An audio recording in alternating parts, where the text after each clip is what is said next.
Bismillahirrahmanirrahim. Assalamualaikum dan salam sejahtera pada Ustaz Muhammad Azami dan warga kelas. Tidak dilupa juga dengan ahli-ahli panel yang diundangi kita hari ini. Topik forum kita pada hari ini adalah derma organ. Sebelum saya memulakan perbincangan pada hari ini, saya ingin memperkenalkan diri dan ahli-ahli panel kita. Saya Nur Zafira Izana binti M. Nasimuddin dan pada hari ini terdapat dengan saya, panel pertama Haliza binti Abdul Razak dan panel kedua Muhammad Arif Aiman binti Abdul Rizal. Izinkan saya mengelupas sedikit informasi tentang tajuk kita hari ini iaitu derma organ. Dengan adanya kemajuan teknologi dan penyelidikan dan perubatan, menderma dan menerima organ adalah satu kebiasaan dalam dunia perubatan masa kini. Dalam konteks sebagai umat Islam, terdapat banyak pandangan yang boleh diberikan sama ada menyokong ataupun tidak. Forum kita hari ini adalah untuk mendalami lagi topik ini. Jadi, soalan pertama saya untuk panel pertama, apakah maksud menderma organ dan sejarah kaedah perubatan ini? Alhamdulillah, terima kasih diucapkan kepada Saudari Zafira selaku moderator program forum kita pada hari ini.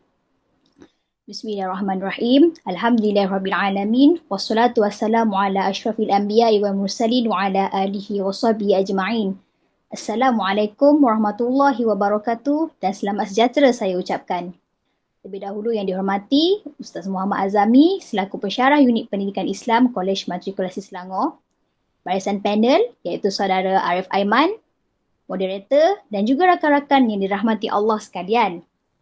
Merujuk kepada soalan pertama yang telah diajukan oleh saudari moderator mengenai definisi pendermaan organ. Baiklah, menurut World Health Organization (WHO), pendermaan organ ataupun transplantasi adalah pemindahan ataupun penggantian organ atau tisu yang masih lagi berfungsi daripada seseorang iaitu penderma kepada seseorang yang lain yang telah mengalami kegagalan fungsi organ ataupun tisu tersebut agar pesakit itu dapat meneruskan kehidupannya. Kaedah transplantasi ini merupakan satu kaedah rawatan yang telah terbukti paling berkesan untuk menyelamatkan nyawa bagi pesakit yang mengalami kegagalan organ peringkat akhir. Pada kebiasaannya, apabila pengesahan kematian penderma organ telah disahkan oleh pihak hospital, keluarga akan diberi peluang untuk memikirkan tentang pendermaan organ. Pada masa yang sama, ujian saringan darah akan dilaksanakan untuk kita memastikan bahawa organ-organ dan tisu yang akan didermakan itu tidak dijangkiti dengan kuman ataupun penyakit dan masih lagi dapat berfungsi untuk tujuan pemindahan organ. Dan kebiasaannya organ yang digunakan untuk pemindahan organ ini datang daripada dua sumber. Yang pertama ialah penerima organ yang masih hidup iaitu living donor dan sumber yang kedua pula ialah penerima yang sudah meninggal dunia iaitu deceased donor. Terdapat beberapa istilah yang biasa kita gunakan bila kita berbicara tentang pendermaan organ ini. Yang pertama ialah penerima organ iaitu seseorang yang telah menermakan organnya untuk tujuan pemindahan organ. Yang kedua adalah penerima organ iaitu pesakit kegagalan organ peringkat akhir yang telah menjalani pemindahan organ. Yang ketiga adalah pesakit kegagalan organ peringkat akhir iaitu pesakit yang menghadapi komplikasi penyakit sehingga menyebabkan organ-organnya tidak lagi dapat berfungsi secara normal. Dan akhir sekali adalah pengikrar penerima organ iaitu seseorang individu yang telah berdaftar ataupun telah berikrar untuk menjadi penerima organ setelah kematiannya. Sebelum kita telusuri dengan lebih lanjut lagi mengenai isu pendermaan organ ini, lebih baik jika kita terlebih dahulu mendalami mengenai sejarah dan latar belakang pendermaan organ. Sebenarnya penyelidikan pemindahan organ ini di peringkat antarabangsa sebenarnya telah bermula sejak kurun ke-18 dan dunia sains moden kita telah menyaksikan pemindahan organ pertama dilakukan pada tahun 1869 iaitu transplant kulit. Manakala di Malaysia pula, pemindahan tisu yang pertama adalah pemindahan kornea iaitu yang berlaku pada tahun 1960-an dan disusuli pula dengan pemindahan organ yang pertama iaitu buah pinggang pada tahun 1975. Namun begitu, jika kita kaji dengan lebih teliti lagi mengenai sejarah pemindahan organ sebenarnya telah bermula daripada penciptaan Nabi Adam AS, begitu juga dengan pasangannya iaitu Siti Hawa. Menurut cerita daripada ulama, Allah telah menciptakan pasangan Nabi Adam iaitu Siti Hawa pada ketika baginda sedang tidur. Pada ketika baginda sedang tidur, baginda berbaring mengiring secara sebelah kanan, dan pada ketika Nabi Adam alaihissalam sedang tidur itulah Allah telah menjadikan Siti Hawa daripada tulang rusuk Nabi Adam yang di sebelah kiri. Melalui peristiwa ini, dia telah jelas menunjukkan bahawa tulang rusuk Nabi Adam telah dipindahkan daripada tempat asalnya, iaitu tubuh Nabi Adam, dan diletakkan di dalam tubuh Siti Hawa. Dan peristiwa ini sebenarnya secara jelas telah menyerupai proses pemindahan organ yang kita ketahui sekarang ini. Dan ini juga telah menunjukkan bahawa proses pemindahan organ telah wujud seawal kejadian manusia lagi.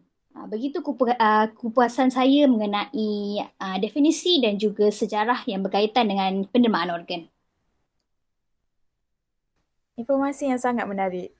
Menurut panel pertama, kita dapat tahu bahawa derma organ ini bukanlah sesuatu yang baru namun telah dipraktik sejak zaman dahulu lagi. Dengan itu, seterusnya saya akan beralih kepada panel kedua. Sebab kita tahu tentang maksud dan sejarah derma organ, mesti ada yang tertanya, apakah organ yang dapat kita derma tanpa melanggar syariat Islam? Soalan saya kepada panel kedua, apakah organ dan tisu yang boleh kita derma? Bismillahirrahmanirrahim dan Assalamualaikum semua. Terima kasih kepada saudari moderator atas persoalan tersebut dan terima kasih sekali lagi kerana sudi menjemput saya ke forum pada hari ini. Baiklah, untuk menjawab persoalan tersebut, menurut KKM, Kementerian Kesihatan Malaysia, organ-organ dan tisu yang boleh didermakan adalah seperti jantung, paru-paru, hati dan buah pinggang. Manakala untuk tisu pula, bahagian yang boleh didermakan adalah seperti injap, mata iaitu di bahagian kornea, tulang dan kulit. Sehubungan dengan itu, semua penderma boleh tidak semua penderma boleh mendermakan organ-organ seperti yang saya sebutkan sebentar tadi. Hal ini disebabkan oleh sebagai seorang doktor, kami perlu menitik beratkan setiap perihal dan siapakah penderma tersebut. Misalnya, terdapat dua jenis penderma, iaitu penderma hidup dan penderma kadaverik, yang mana panel pertama sudah menerangkannya. Okey, apakah itu penderma hidup dan penderma kadaverik? Penderma hidup adalah manusia yang bernyawa tetapi ingin mendermakan organnya, dan sudah semestinya bagi orang yang hidup ini organ yang boleh didermakan adalah terhad. Sebagai contoh, mereka hanya boleh mendermakan satu buah pinggang, sebahagian hati dan susum tulang sahaja berbanding dengan penderma kadaverik yang mana penderma tersebut yang sudah meninggal disebabkan oleh mati otak ataupun mati akibat jantung yang sudah tidak berdegup. Baik, bagi penderma kadaverik yang mati otak, penderma tersebut boleh memberikan ke semua organ dan tisu kepada penerima, manakala penderma kadaverik yang meninggal akibat terhentinya jantung di rumah, mereka hanya boleh mendermakan tisu di bahagian mata iaitu kornea sahaja. Sementara penderma kadaverik yang terhenti jantungnya yang meninggal di hospital boleh menerimakan apa-apa sahaja tisu, apa-apa tisu. Okey, seterusnya juga untuk saya kongsikan dengan anda semua tentang jangka hayat organ dan tisu setelah didermakan. Mestilah kita nak tahu berapa lama organ-organ ini boleh disimpan. Okey, bagi kornea, jangka hayatnya adalah 2 minggu, manakala injap jantung boleh disimpan selama 10 tahun, tulang dalam tempoh masa 5 ke 7 tahun dan kulit dalam 2 ke 5 tahun. Walau bagaimanapun, mungkin ada orang yang tertanya, kenapa kita perlu derma organ kalau organ-organ ini boleh disimpan dalam jangka masa yang lama? Bagi saya, organ-organ ini kita tidak sempat untuk simpan sebab terlampau ramai penerima yang menantikan organ-organ tersebut. Sehubungan dengan itu, ada juga organ yang sedia ada tetapi tidak sesuai dengan penerima tersebut. Dengan itu saya rasa penerimaan organ ini perlu diwar-warkan supaya kita mempunyai bekalan yang banyak. Seterusnya juga ada juga yang bertanya pada saya, apakah kadar daya hidup penerima organ selepas transplantasi berlaku? Untuk menjawab soalan ini, selepas pemindahan atau pembedahan itu berjaya dilakukan, doktor akan memantau pesakit untuk memastikan tidak apa-apa komplikasi yang berlaku kepada pesakit. Secara amnya, bagi penerima transplant hati, untuk tahun pertama kadar daya hidup mereka tinggi iaitu 80 ke 85%. Bagi penerima jantung pula untuk tahun pertama adalah 83%. Dan untuk buah pinggang, kadar daya hidup untuk tahun pertama adalah sebanyak 85 ke 90%. Okey, mengikut data-data tersebut, menerima organ membuktikan peratus untuk pesakit hidup adalah tinggi. Maksudnya menerima organ ini adalah bukan sesuatu yang sia-sia, sedangkan ramai penerima hidup dan dapat menjalani hidup dengan sihat dan boleh bekerja seperti biasa. Sekian. Terima kasih kepada panel kedua. Terbukti terdapat banyak peranan yang perlu diambil kira sebelum satu organ itu boleh diambil untuk diderma. Bukan sahaja dari segi saintifik, tapi dari segi agama Islam. Ini membawa saya kepada persoalan tentang hukum dalam pendermaan organ. Apakah penjelasan anda tentang perkara ini panel pertama? Terima kasih diucapkan kepada saudari moderator atas soalan yang kedua. Seperti yang kita sudah sedia maklum, bahawa sebenarnya pendermaan organ ini adalah satu amalan yang sangat mulia. Dan ini bukanlah sesuatu perkara yang baru di negara kita kerana kaedah rawatan secara pendermaan ataupun pemindahan organ ini telah pun diterima ramai di negara kita. Namun begitu, tidak dapat dinafikan lagi bahawa dari semakin tahun, daripada satu tahun ke tahun yang berikutnya, bilangan pesakit yang memerlukan pemindahan organ semakin meningkat. Tetapi bilangan pengikrar yang ingin mendermakan organ mereka setelah kematian masih rendah. Hal ini terjadi disebabkan salah satu faktornya adalah disebabkan oleh masyarakat kita yang masih lagi kurang begitu faham mengenai hukum pendermaan organ. Oleh sebab itu, ingin saya kupas di sini secara terperinci mengenai hukum pendermaan organ daripada sisi agama Islam. Dalam konteks Islam, hukum mengenai pemindahan dan pendermaan organ tidak dibincangkan secara khusus dan mendalam dalam dua sumber hukum utama iaitu Al-Quran dan juga As-Sunnah. Ini disebabkan pemindahan ataupun pendermaan organ ini adalah satu perkembangan perubatan dunia sains moden yang berlaku pada abad ke-20. Maksud saya yang telah berkembang dengan pesat pada abad ke-20. Walau demikian, para ulama Islam sudah membincangkan tentang isu pendermaan organ ini semenjak tahun 1950-an lagi. Dan di Malaysia, isu pemindahan organ telah mula diperbincangkan pada tahun 1960-an apabila Mufti Negeri Perlis telah mengeluarkan satu fatwa yang berhubung isu berkaitan pendermaan organ pada tahun 1965. Dan pandangan-pandangan yang dikeluarkan oleh ulama-ulama Islam berkaitan dengan pemindahan organ adalah bersifat ijtihad, iaitu ijtihad yang dilakukan berdasarkan pendekatan-pendekatan fiqh. Al-Syatibi dalam kitab Al-Muwafaqat telah berkata bahawa sesungguhnya kebaikan dan keburukan itu adalah sesuatu yang berbeza. Tidak kita dapat katakan bahawa sesuatu itu hanya ada kebaikan sahaja, kerana kebaikan akan tetap bercampur dengan kerumitan ataupun keburukan sama ada sedikit ataupun banyak. Apa yang kita dapat fahami di sini ialah dalam sesuatu perkara itu, jika kebaikannya adalah lebih banyak ataupun lebih berat, maka kita perlu mengambil manfaat daripadanya. Harus meninggalkan. Dan itu pindahan ini terdapat dua pandangan utama. Pandangan yang pertama ialah pandangan yang mengharuskan pendermaan organ. Pendapat yang mengharuskan pendermaan organ adalah berpandukan kaedah yang berikut. Yang pertama, ulama telah mengeluarkan fatwa bahawa pemindahan organ manusia yang sudah mati kepada orang yang hidup yang memerlukan organ tersebut adalah dibolehkan dari segi syarak dalam beberapa keadaan yang tertentu. Iaitu keadaan yang pertama ialah kita mengambil organ daripada orang yang telah mati untuk menyelamatkan pesakit ataupun nyawa manusia lain yang sangat memerlukan organ tersebut. Dengan syarat, hendaklah penderma tersebut seorang yang mukallaf dan telah memberikan keizinan untuk organnya diambil setelah kematiannya. Keadaan yang kedua adalah kita boleh mengambil organ daripada binatang yang halal dimakan dan telah disembelih. Ataupun selain daripada itu dalam keadaan darurat untuk digantikan bagi manusia yang memerlukan organ haiwan tersebut. Keadaan yang ketiga, kita mengambil sebahagian daripada badan manusia untuk kita tampal atau pindahkannya ke bahagian lain, anggota tubuh lain daripada tubuhnya sendiri mengikut keadaan yang tertentu. Dan keadaan yang terakhir adalah apabila kita memasukkan sesuatu benda ke dalam badan manusia sebagai satu cara untuk kita mengubati penyakit. Sebagai contoh, kita masukkan besi ke tulang kita ataupun bateri ke jantung kita dan seumpamanya.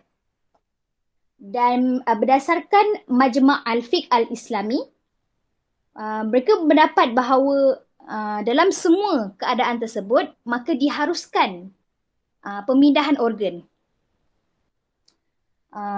Pendapat mengenai hukum harus pemindahan organ juga turut diperkuatkan lagi oleh badan-badan berautoriti dan juga pakar ilmuwan perseorangan yang telah mengeluarkan fatwa tentang isu ini.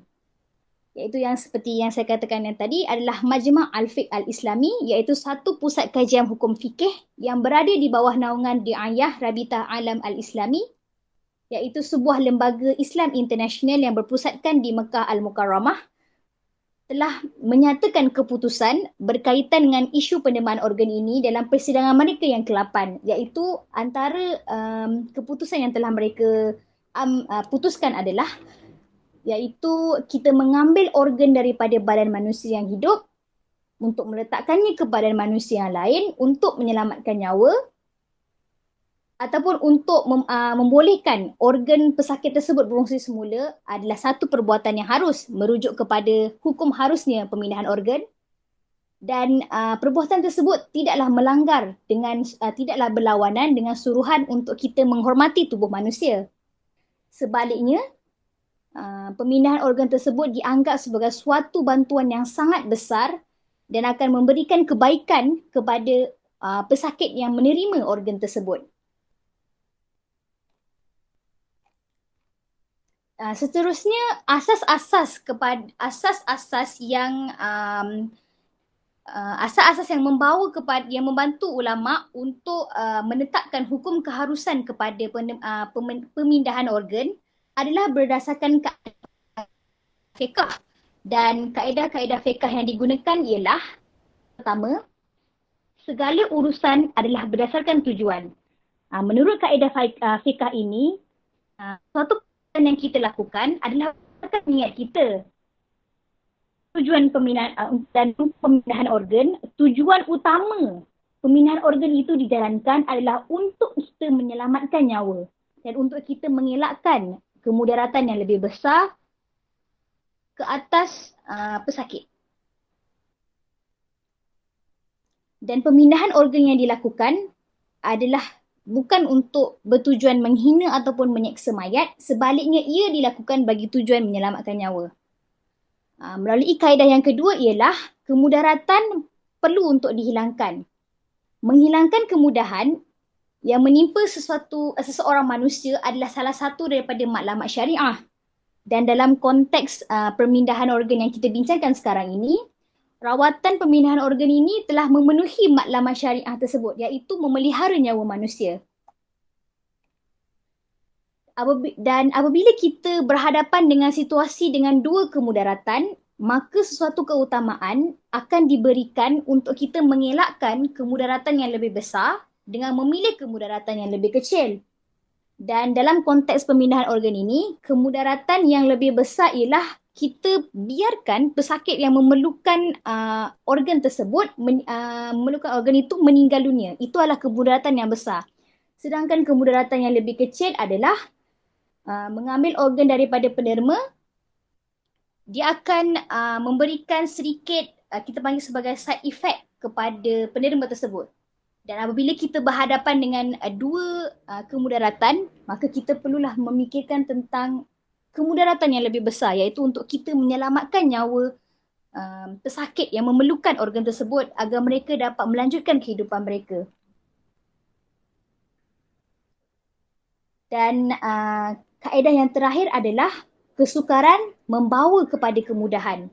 Pemindahan organ adalah suatu ikhtiar ataupun jalan keluar yang diilhamkan oleh Allah kepada manusia sebagai suatu kemudahan untuk kita mengatasi kesukaran. Kesukaran yang kita bincangkan sekarang ni adalah kesukaran yang dihadapi oleh pesakit yang mengalami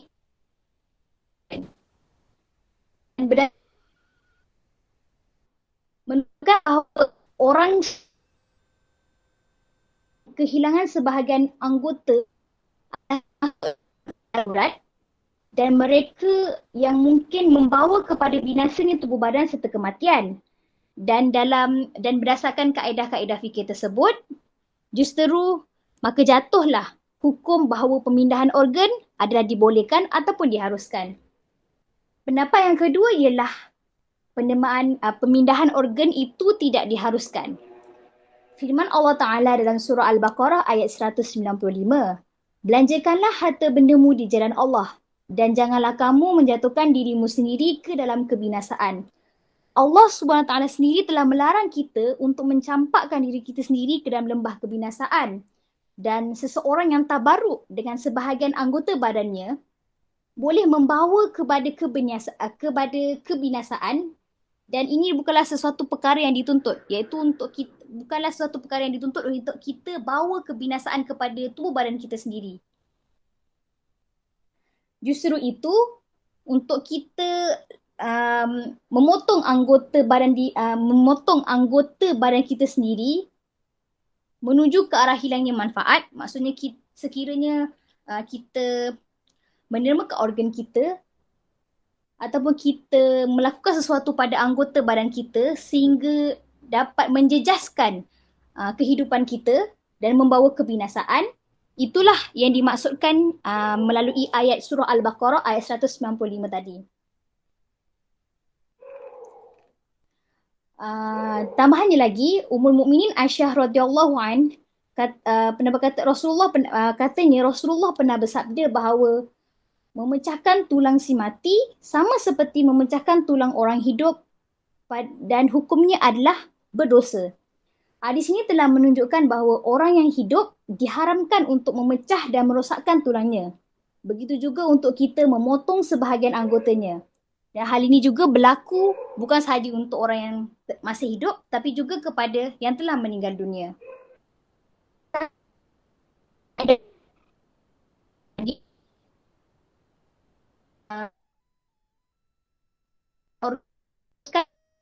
Bahawa tidak dihilangkan dengan mudaratan dan kemudaratan tidak dihilangkan dengan seumpamanya.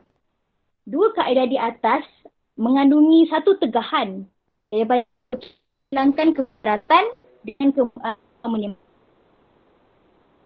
menghilangkan sesuatu dan kemudaratan yang lain. Inilah yang terjadi dalam isu pemindahan organ, yang mana kemudaratan daripada seseorang iaitu pesakit dapat dihilangkan, tapi dia akan membawa pula kemudaratan kepada penerima organnya. Meskipun begitu, secara keseluruhannya, agama Islam melalui Majlis Fatwa Kebangsaan telah meletakkan hukum harus pada urusan penerimaan dan pendermaan organ. Ianya diharuskan adalah bertujuan untuk menyelamatkan nyawa pesakit dan sebenarnya tidak mendatangkan mudarat yang lebih besar kepada penerima ataupun penerima organ. Islam juga telah mensyaratkan bahawa pendermaan organ itu dilakukan dengan tujuan yang ikhlas, dengan niat untuk membantu orang lain semata-mata kerana Allah. Seperti mana dalam firman Allah Ta'ala, dalam surah Al-Baqarah ayat 185,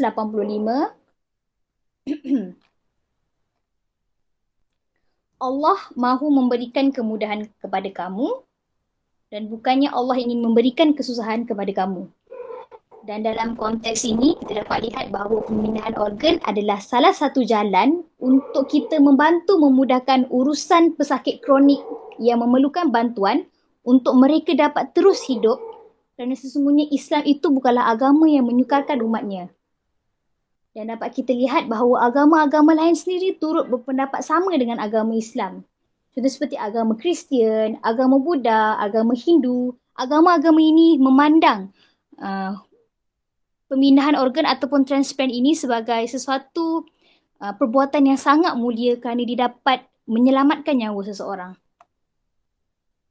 Dan melalui penerangan-penerangan saya tadi, dapat saya simpulkan bahawa secara keseluruhannya, Majlis Fatwa Kebangsaan di negara kita telah menetapkan hukum harus kepada isu pemindahan organ ini dengan tujuan untuk kita menyelamatkan nyawa pesakit ataupun orang yang memerlukan bantuan organ tersebut.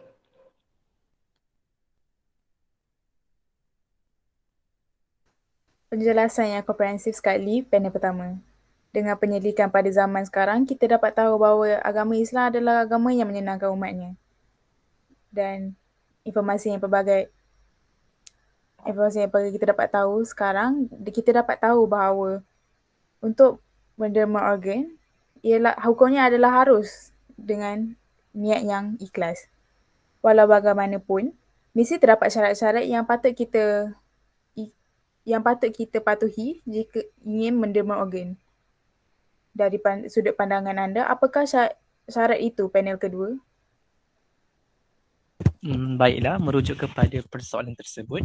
Jadi kalau kita lihat daripada sudut perubatan, syarat untuk penderma hidup adalah layak kepada semua orang kecuali mereka yang mempunyai penyakit berjangkit seperti HIV, AIDS, hepatitis B, hepatitis C, and syphilis dan juga COVID. Mereka ini tidak boleh menjadi penderma. Selain itu, penderma hidup bawah 18 tahun juga boleh mendermakan organ tetapi perlu mendapatkan kebenaran ibu bapa.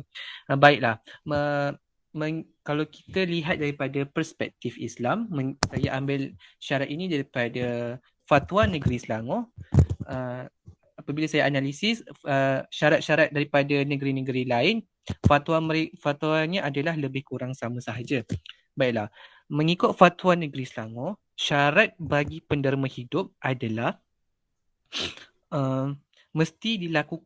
penderma itu mesti rela mendermakan organ tu tanpa ada paksaan. Selain itu, transplantasi tersebut mestilah dijamin berjaya. Organ yang dipindahkan adalah bukan untuk dijadikan barang dagangan. Hal ini kerana perkara tersebut dapat memberi mudarat kepada penerima dan memberi keuntungan kepada orang tengah yang tidak bertanggungjawab. Seterusnya, syarat bagi penderma kadaverik pula, pemindahan organ tersebut mestilah dilakukan dengan penuh disiplin, ilmu iman, takwa serta penghormatan dan tiada unsur-unsur penghinaan terhadap si mati. Selain itu, doktor-doktor perlu membuat kajian yang terperinci dan profesional mengenai kesan yang akan dialami oleh penerima setelah usai transplantasi dijalankan.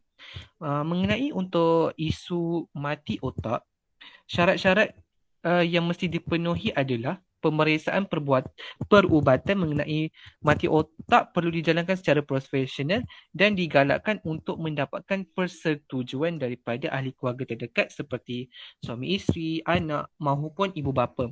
Sekiranya dengan kecanggihan rawatan perubatan yang boleh mengubah dan memulihkan keadaan mati otak itu, maka fatwa untuk penderma kadaverik ini tidak boleh diguna pakai. Kesimpulannya bagi saya, sebagai penderma hidup, kita mestilah memenuhi segala syarat-syarat tersebut supaya perjalanan untuk kita untuk menerima organ itu menjadi lebih mudah. Sekian. Terima kasih pada panel kedua.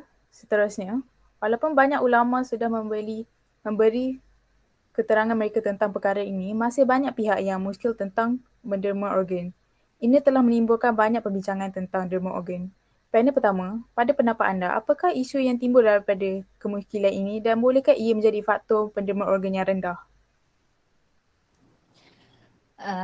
Mengenai soalan yang diutarakan oleh saudari moderator, bahawa kita tidak dapat menafikan bahawa meskipun ramai individu yang ingin mendaftarkan diri mereka menjadi penderma organ, mereka sebenarnya terpaksa untuk menghadapi banyak cabaran, terutamanya dalam kalangan keluarga mereka sendiri.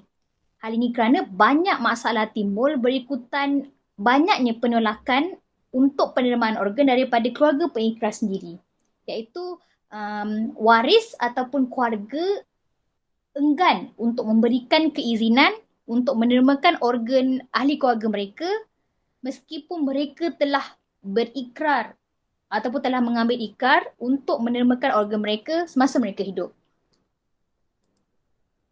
Dan terdapat banyak faktor yang mendorong situasi ini berlaku. Antaranya ialah yang pertama, ini disebabkan oleh keluarga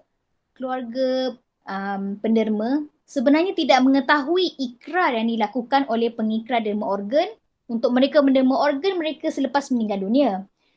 Dan perlu kita ketahui bahawa sebenarnya situasi ini bukanlah sesuatu perkara yang baru.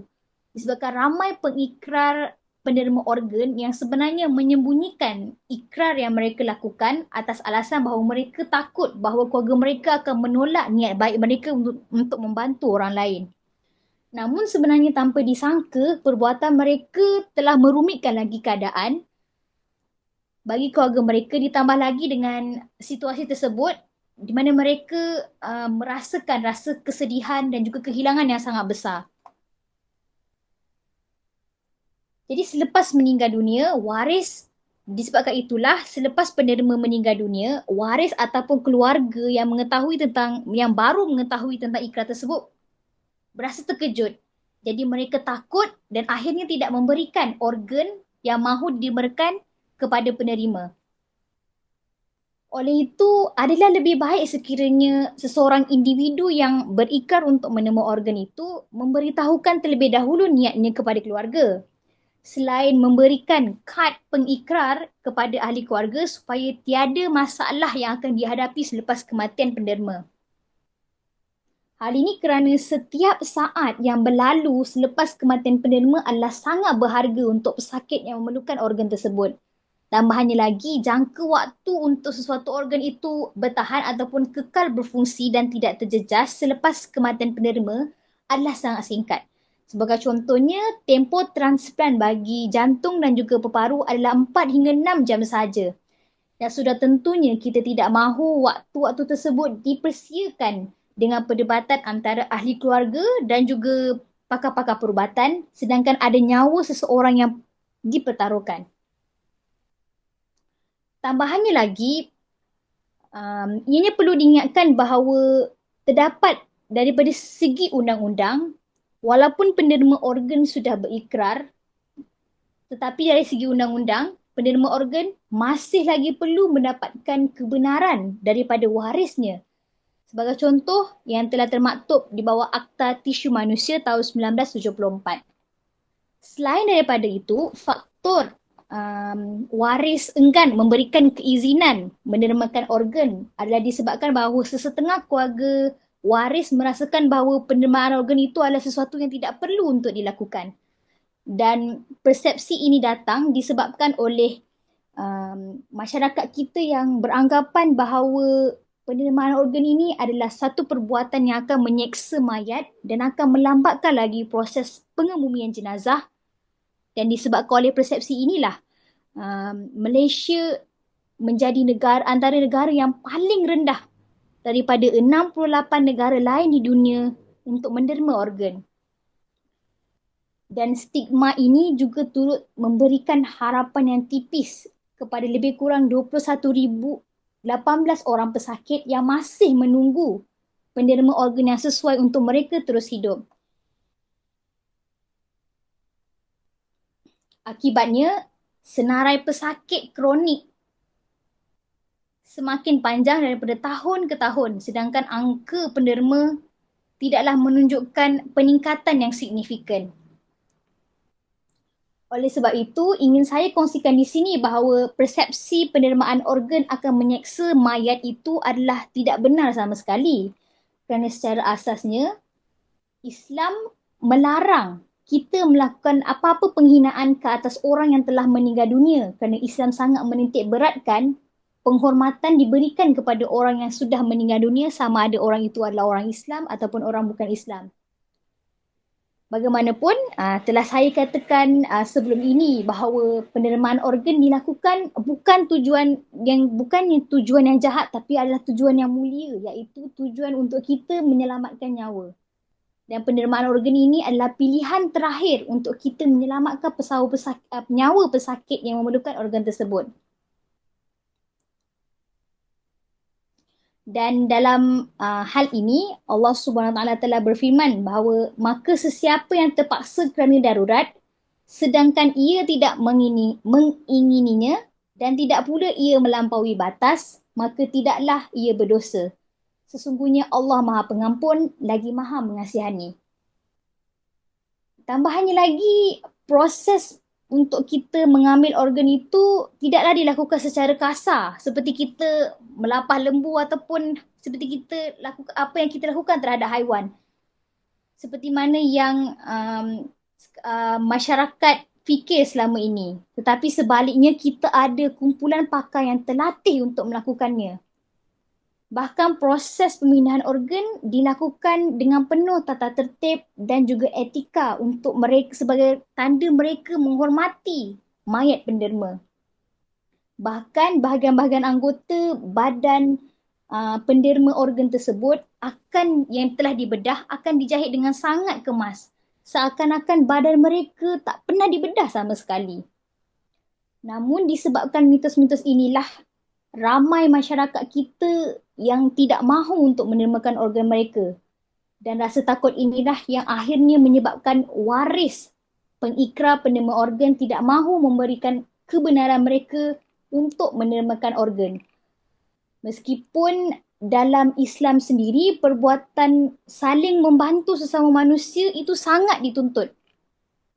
Sebagai contohnya firman Allah dalam surah Al-Ma'idah ayat 32, dan barang siapa yang menghidupkan nyawa, maka seumpama dia menghidupkan nyawa seluruh manusia. Melalui firman Allah ini, kita dapat lihat bahawa betapa mulianya, betapa agungnya perbuatan kita menerimakan organ, sehingga kita dikatakan, diumpamakan telah menghidupkan atau menyelamatkan nyawa seluruh umat manusia. Subhanallah, begitu besarlah pahala yang kita dapat sekiranya kita sanggup menderma organ demi membantu sesama manusia. Dan pada masa yang sama, dapat kita lihat betapa mulianya darjat kita di sisi Allah. Dan itu adalah hasil daripada kupasan saya mengenai soalan yang ditujukan oleh saudari moderator. Terima kasih panel pertama. Terbukti persepsi rakyat Malaysia dalam derma organ masih negatif dan boleh memberi kemerosotan terhadap kemajuan perbuatan negara kita. Pada pendapat panel pertama, apakah kesedaran terhadap penerimaan organ dari sisi orang Malaysia? Baiklah, seperti yang diperkatakan oleh panel satu, saya sangat setuju kerana terlampau banyak mitos yang menghantui pemikiran rakyat Malaysia, yang mana daripada salah satunya menderma organ ini salah daripada segi hukum, si mati menermakan organnya, jenazah tersebut tidak sempurna, dan bermacam-macam lagi spekulasi yang dibuat oleh masyarakat Malaysia.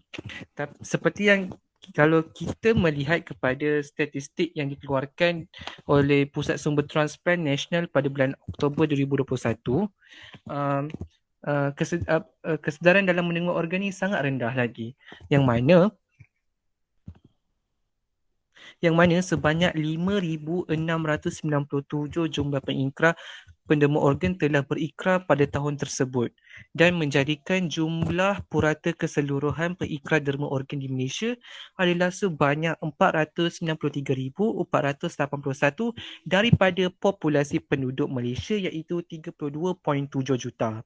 Perkara ini adalah sangat tidak memberangsangkan kerana tidak mencecah suku daripada polis Malaysia yang ingin mendermakan organ. Maka ini akan menyebabkan pesakit-pesakit kronik yang menunggu, yang memberi harapan daripada penderma untuk mereka dermakan organ kepada mereka supaya mereka dapat menjalankan hidup yang lebih sempurna. Seterusnya, suka saya sampaikan sini seramai 494 bilangan pesakit memerlukan transplantasi organ ini. Tetapi pembedahan transplantasi yang dilakukan adalah hanya 2,543 sahaja. Hal ini menunjukkan seramai 2,381 pesakit masih lagi menunggu untuk mendapatkan pemindahan organ tersebut. Kita bayangkan daripada 493,481 hanya 2,543 pesakit sahaja yang dapat melakukan pembedahan ini disebabkan atas sebab-sebab tertentu. Mungkin ada yang tidak sesuai organnya dengan pesakit ini, ada jenis darah dia yang tidak sesuai, ada apabila pemindahan itu berlaku terdapat komplikasi-komplikasi. So terdapat banyak faktor-faktor yang mendorong kepada sukarnya pembedahan transplantasi ini. Oleh itu, kita perlulah memberi kesedaran seperti memperbanyakkan lagi forum-forum seperti ini supaya memberi kesedaran kepada masyarakat Malaysia, dan saya rasa pihak kesihatan, pihak transplant nasional dan badan-badan agama perlu memainkan peranan penting untuk menepis segala tanggapan buruk jika menemukan organ ini. Maksudnya pihak daripada Jabatan Agama perlu memberikan maklumat yang lebih terperinci, perlu menguar-uarkan tentang hukum menerima organ ini. Oleh itu saya berharap kita dapat meningkatkan jumlah penerima organ pada tahun-tahun berikutnya supaya ramai pesakit kita boleh selamatkan. Oleh itu pentingnya menderma organ ini untuk membantu pesakit-pesakit mendapatkan harapan mereka untuk terus hidup dan beribadah kepada Allah Subhanahu Wa Taala. Terima kasih. Terima kasih kepada panel kedua. Sebelum saya mengakhiri forum hari ini, saya ada beberapa soalan yang ingin saya tujukan kepada panel-panel kita hari ini untuk mengukuhkan lagi perfahaman kita.